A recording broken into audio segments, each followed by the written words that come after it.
প্রত্যেকদিন মাংস একঘেয়েমি রান্না করতে, করতে এখন আর মাংস ভাল লাগে না। আজকে চিন্তা করছি মাংসকে অন্যরকমভাবে রান্না করব। তো তার জন্য মাংসটাকে আগে কিমা করে নিতে হবে। এই কিমা চাপাটা আমি ঈদের ২ দিন আগে আনা হইছে। এটা আমি আনবো বলে আর আনা হয় নাই। তো ফাইনালি নিয়েই আসলাম।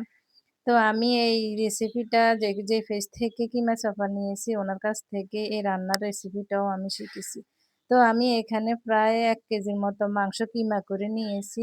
যা লাগে কিমা করতে সবই দিয়েছি। লাস্টে একটু তেল নিয়ে আমি এখন কিমাগুলা শেপ করে নিব।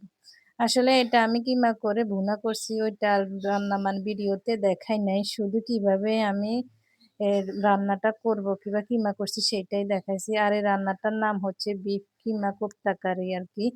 আমি এটার নাম দিয়েছি এরকম কারণ আমি আর এটার নাম ও আপুটা বলে নাই এই রান্নাটার নাম কি। তো আমি নিজেই দিয়েছি কিমা কোপ্তা কারি রেসিপি। তো এই যে দেখেন শেপ দিয়ে দিতেছি এভাবে সবগুলা কিমা আমি এভাবে কোপ্তার মতো শেপ দিয়ে পরে রান্না করে নিব। তো সবাইকে আল্লাহ হাফেজ।